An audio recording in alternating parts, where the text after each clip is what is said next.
हर जीव गर्भ में भगवान से वादा करता है। कपिल भगवान माता देवती जी को उपदेश दे रहे, भागवत में पढ़ लेना। हर जीव वादा करता है गर्भ में, उसको गर्भ में कई जन्मों की स्मृति आती है।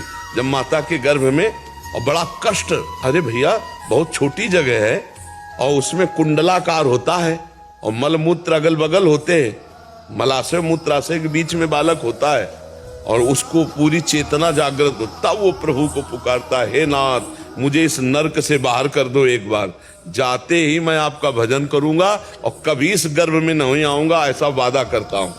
भगवान की कृपा से उसको ज्ञान, और जहां गर्भ के बाहर आया, भूमि परत भा ढाबर पानी, तिम जीवहि माया लपटा ली। अब वो भूल गया, अब वो कहता कहां कहां कहां, अरे बोले लड़का हुआ थाली बजाओ या बच्ची हुई, और वो जीव पूछता कहां, वो मेरा ज्ञान कहां गया, वो जो मैं दिव्य ज्ञान युक्त था वो कहां कहां। भूमि परत भा ढाबर पाली, तिम जीवहि माया। ए बच्चा, ये देखो पापा, ये देखो भैया।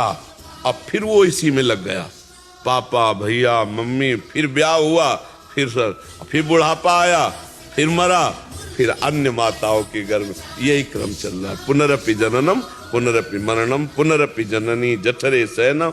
भजन करके भगवान के विरह में रोना, ये तो बहुत ऊंची बात है। पहले हम ये नियम ले कि हम भजन करें, हम बुरे आचरण न करें, किसी को दुख ना पहुंचावें, हमारे द्वारा शरीर से, मन से, वाणी से दूसरों को सुख पहुंचे, मनुष्य जीवन है। और नाम जप करें, भगवान का भजन करके। जो दूसरों को सुख पहुंचाने की बात ले आया, वो माया पर विजय प्राप्त कर लेता है, और जो दूसरों से सुख लेने की बात ले आया, वो फंस जाता है। जितने पाप होते हैं सुख लेने की वासना में होते हैं, सुख भोगने की वासना में होते हैं। जितनी गलतियां होती हैं, जितने पाप हैं, वो लेने से है, देने में कोई पाप नहीं। दूसरों को सुख देना, दूसरों को भोजन देना, दूसरों को वस्त्र देना, देने में कोई है, लेने में है। लेने में सावधान, देने में तो कोई बात नहीं। हमारा जीवन देने के लिए है, तन से, मन से, वाणी से दूसरों को हम सुख पहुंचाए, हमारे शरीर से, हमारी वाणी से, हमारे मन से किसी को पीड़ा न पहुंचे, और नाम जप करें। इससे बढ़िया जीवन क्या है। पर भूल हो जाती है, यहाँ आकर के मनमानी आचरण शुरू हो जाते हैं।